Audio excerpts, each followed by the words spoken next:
You're listening to Chatcast with your host, Tracee Dunblazier, the award-winning podcast that features interviews with luminaries of the mind, body, spirit marketplace. You'll hear from book authors and publishers, store owners and product creators, filmmakers, musicians, and many more, who'll all share insight and wisdom to help open your eyes to new creative possibilities.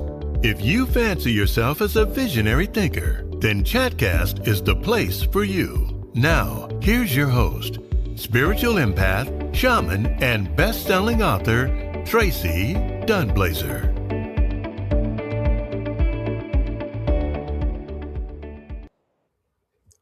Good afternoon, everybody. It's Tracee Dunblazier here with Chatcast, and I am so excited about my guest today. She is a very prominent artist. She lives around the world, so I know she's up late for us this evening. She's coming all the way from Wales. Her name is Jennifer Hawkyard.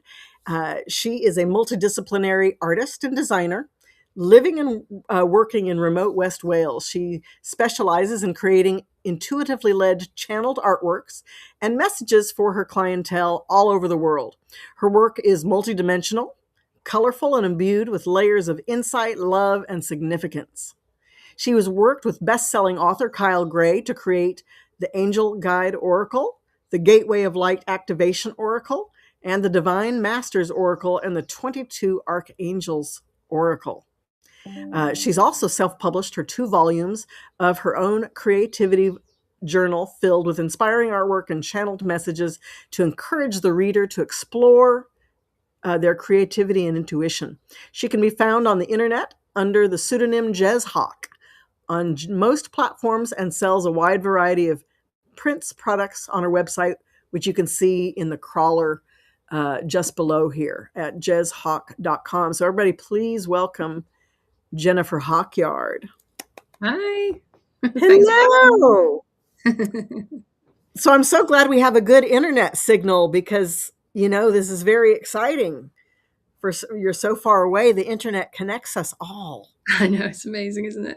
It really is. So, first of all, tell me how you got into this business. How did you become an artist? How did that start for you? As like most artists, I think many of us have been artists since day one, pretty much. So probably an early memory of mine was thinking, I don't want to go to school. I just want to draw pictures all day. Wow. So yeah, always been drawing, always doodling. I think my first sort of early paid works were portraits of people's pets and then also portraits of people. That was where I got my start. Nice. And then it went on from there. So I actually took graphic design in college and used my illustration skills. So basically sort of self-taught illustration. My illustration throughout my work and became a graphic designer, junior designer, senior designer, art director. And then I kind of topped out of that career because I went through what most would call a dark night of the soul, very difficult period in my life, lost a few close members of my family to cancer. And it made me just go, what am I doing? If I don't pursue the thing that I really love, which is my art, I'll never forgive myself. So I quit my successful job. I was in Canada at the time, and I quit that and I moved to Wales with no clue as to what exactly I was going to do, other than I was going to try the art thing. So that's how it all started. I love that, the art thing. That is amazing. It's very interesting how the thing that you love or like that you can become or that becomes you, that is you, there's always this point at which you've got to take this leap from something that seems stable, but it's soul sucking, right? And then into what it is that you do. So what is your favorite type of job? I know you do books, you do children's books. You do card decks. So what has been your favorite type of work to do in terms of different type of I don't want to say genre, but that doesn't really fit. But in terms of the different styles of your art. It's difficult to say because I do enjoy the multifaceted nature of my work. Mm-hmm. I do love tackling an oracle deck, which I consider a marathon run, as a Yes, it creative. is. I do enjoy jumping around and doing Yeah. different things, which is why I work with clients to do things. I think probably the most sort of meaningful and insightful is the intuitive work that I do, which came out of doing the oracle decks, Yeah. because in that sense, I'm no longer this sort of trained artist designer. Mm-hmm. I'm completely stepping aside from that and letting the whatever wants to come through come through. So I actually Yeah. don't know what I'm going to paint for people until I've done a connection for them and see what I see, and then it's my job to translate it into artwork. And then, of course, hearing how they receive that artwork, some Yes. of the symbols or important things that are in there that I Mm-hmm. don't know what they are Yes. until the person responds back. So that's been really hugely fulfilling, and I think that's the big part of the choice to do my step into artwork was at some point I kind of went a few years into doing the art thing. I was like, it has to have meaning. My work has to have meaning. Yeah. As much as I appreciate artwork on the walls for decoration and just enjoying the arts, for me, there Right. needed to be a deeper meaning. So Yeah. the intuitive side and the spiritual side, which I certainly was not seeking, but Right. happened, has been super, super meaningful. And the connections I've made with people all over the world has been just Yeah. absolutely wonderful. Wonderful. Well, and the collaborations I would imagine are, pretty awesome. You've worked with some really amazing people. So how has it been? Have you always had the same creative direction, or like how do you handle it if you don't have the same creative direction? Like how has it been collaborating with different artists or different creators? Well, so far, certainly with the Oracle decks that I created, it was a wonderful collaboration with Kyle Gray, who did all the decks with me, and Hey House, and he was definitely like the perfect client of saying, you do your thing and I'll do my thing, and he would have a specific vision a lot of the times, but also give me free reign to Right. do what I do really well. And I think that is an important when you're working with even designers or whatever, is trusting their creative process, Absolutely. So yeah, that collaboration, there's a magic back and forth that happens, and Yeah. I think if you are, especially if you are kind of a bit more connected intuitively, you can just kind of get the image through the brainwaves or whatever it is. Yeah. And that's where the magic happens. Yeah, it really is. It really is. Um, so how long did it take you to do one of your decks? They take about a year. Yeah, Mhm. about a year. To So complete the artwork, or I'm talking about for you to fulfill 52 paintings, or how do is it all, do you do, what medium do you use? I'm primarily a digital artist certainly for all my Oracle decks. Okay. I have a traditional background, in pen and ink, and certainly the very first portraits I was doing was in pencil, for example. Right. Um, and I was I would say an early adopter to digital art. I don't feel like, but when I go back in time, I'm like, oh yeah, I was actually. Yeah. So that's the element that I self-taught myself, Mhm. and kind of created a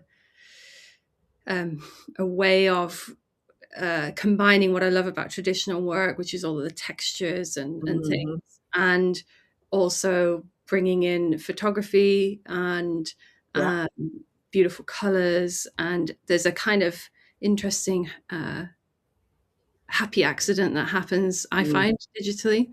Mm-hmm. So yeah, it's been a lovely journey to create this kind of artwork. And so how long does it take you to do the like 52 cards? We'll say. I don't know how many cards are in those, but Yeah, so when I first started out, it was like I would schedule, I think, what was it, maybe one or two a week okay. artworks. So that's why, we were working with 44 cards. So, Okay. that was why it Okay. was roughly a year with a bit of time around that. But then, of course, as you do it, because of course I'm learning as I'm doing this, right? So I actually did get faster as time went by. Mm-hmm. Um, but yeah, allowing for illness and random things that can happen. Right. But yeah, Absolutely. if I were to just sit and be completely focused for 14 hours, I could probably do it. But Yeah. at one piece and be finished. And some of them were faster than others. Some of Yeah. them were much more slower, or I didn't hit the right mark, so it was more back and forth. Right. So yeah, Yeah. roughly that. But I find that, like, at some point, if you're churning out, say, 5 artworks in a week, one a day, Mm-hmm. you have to be able to refill the inspiration tank, right? Yeah. Oh, absolutely. Um, there's a point where you run out of steam. I'm Mm-hmm. very mindful Yes. of finding that balance. Absolutely. I worked my first deck that I did, the Rainbow Warrior Activation deck. Gal's she was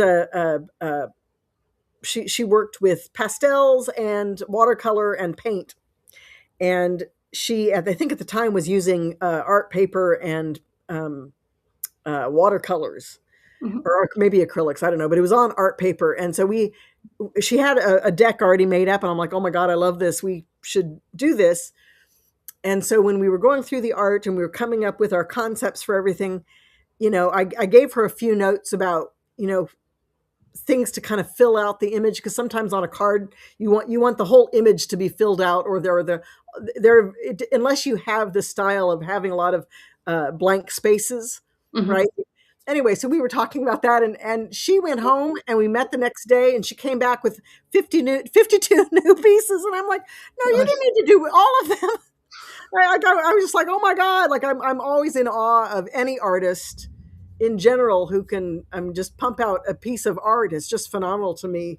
But the process is profound. Mhm. Mhm. So anyway, I love hearing your story about that. So I know that you're working on a new project. Do you want to tell us about it? Yeah, well, I mean, there's always many plates spinning in my studio.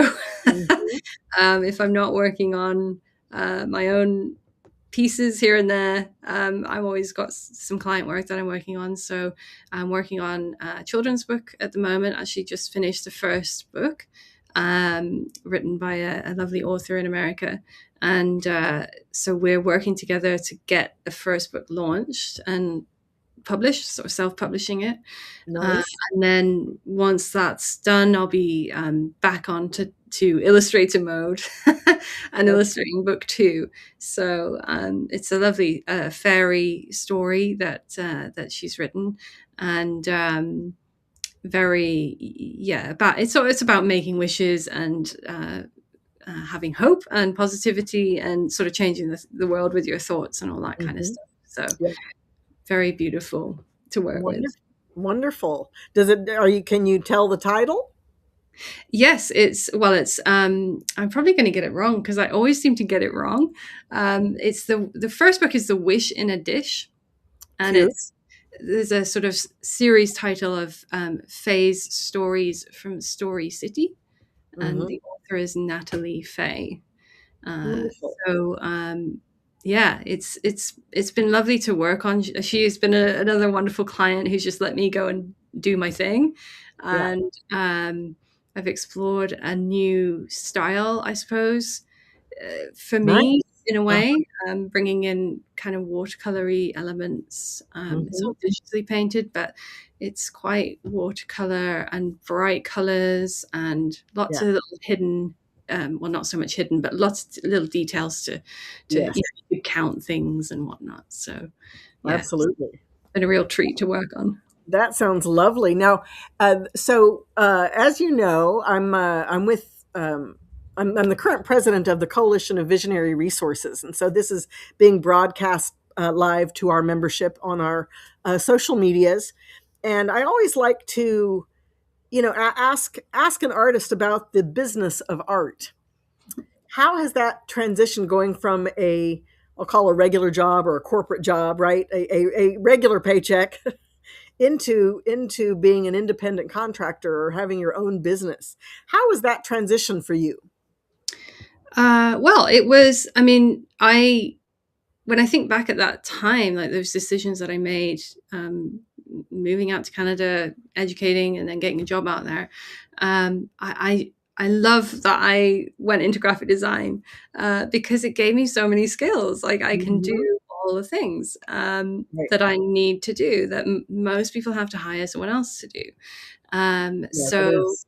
And by the end of my job, I was project managing and quoting and, doing much more of the management side than I was Right. actual design work. So I had all the skills, Mhm. and the leap of faith was really like, I don't know what exactly I'm going to do, but I know I'm going to do something and make it work. I had a kind of mantra that was like, failure is not an option. I'm just going Yeah, to do this thing and see what happens. Um, absolutely.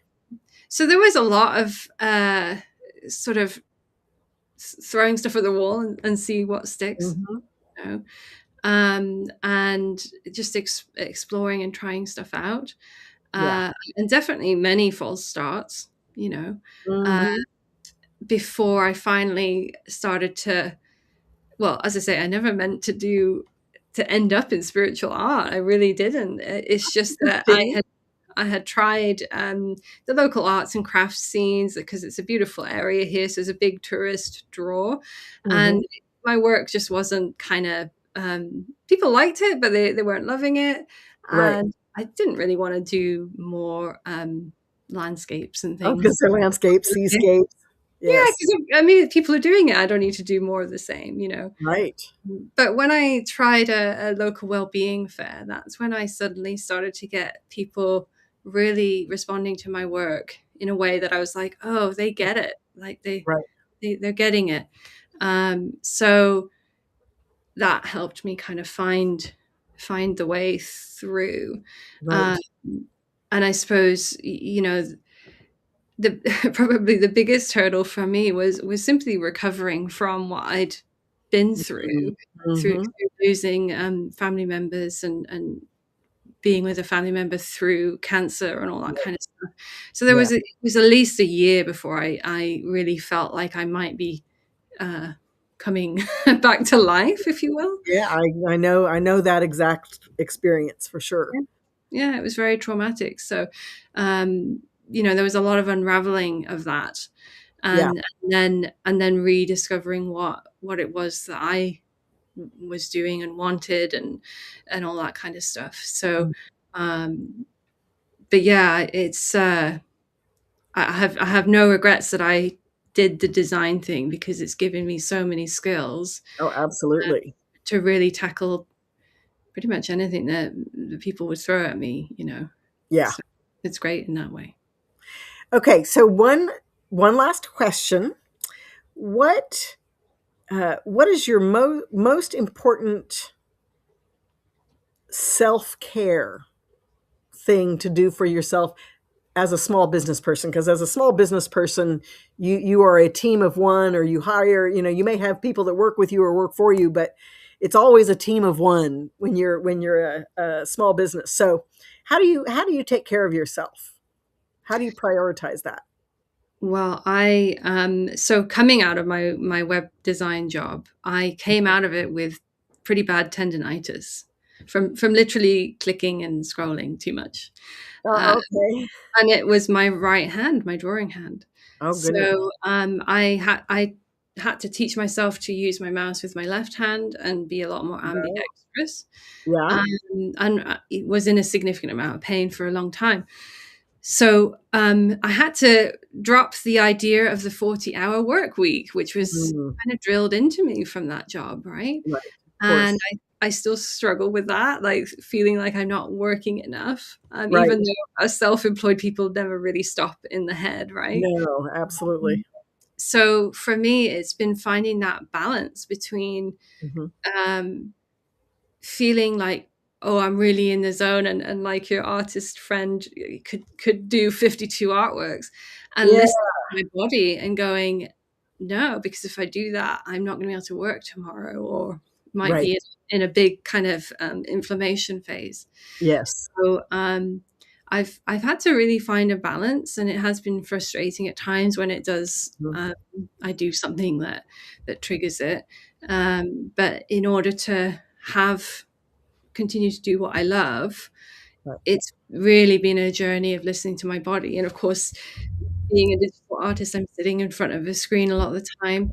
I Yeah. have a stand-up desk, but it is a sedentary job. So Yeah. I really prioritize fitness, and taking care of myself in whatever way I can. Because otherwise, my body doesn't give me much room to maneuver. Right. It pulls the reins pretty fast otherwise. Right. And I have not ever been able to use a stand-up desk. If I'm writing, I need to be sitting down and in a relaxed position. I don't know. I can't do this and stand at the same time. Yeah. It's definitely a different way. I can't do it all day. But I do sometimes find it's funny, some intuitive artworks that I do, the energy is such that I'm like, I just feel like I have to stand up. Like it's just Right. really powerful, Yes. But other times, I'd rather be sitting and focus. So I have to move around and all that kind of stuff. Absolutely. So if you were going to give someone who is starting their own business or becoming an artist or taking their art to the business level, what piece of advice would you have for them? Oh gosh. How would I sum that up? I would say, to kind of, for me, imposter syndrome was a big thing, and I've spoken to quite a few people who've been surprised to hear that, but it was really big. And it's a case of trying to push through that and believe in yourself. And also, like, another one of my mantras is feel the fear and do it anyway, or get out of your own way is another one, because I think a lot of us artists, it can be a bit precious, and we can like just get in our own way of like, oh no, I don't want to sell that, or I don't want to quote that, I don't want to do that uncomfortable thing. Right. But we do have to do that, and I was, as I say, blessed as a designer to learn how to quote for things and how to charge for things and all that kind of stuff. Right. So you do have to have a smart business head on if you want to do it as a living. Sometimes I question why I do that, because sometimes I'd quite like to just do it as a hobby. But if you're serious about doing it as a business, then you got to get serious about, your accounting, your administration, so social media, website, whatever it is. Right. All your tools. Yeah. And either figure out how to do it yourself if you can, or I do a lot of, exchanges with people, skill exchanges, if we can do that, bartering. So, if money's an issue with certain things, it's, Right. work your local network and see whether someone can help you and you can give them something in return. Exactly. That's good. Well, thank you so much, Jennifer. It's really been a pleasure. Everybody can go to jezhawk.com, I believe here it comes, www.jezhawk.com, to see all of her work and all the things that she does. And we really appreciate this time. What time is it there for you? It's 8:30 almost. Okay, so we're at noon. We're at noon, almost noon 30. So 8 hours difference. Well, thank you again for joining me today, Jennifer. And I look forward to seeing your children's book and all the new projects coming up. My pleasure. Thanks so much for having me. Yes, indeed.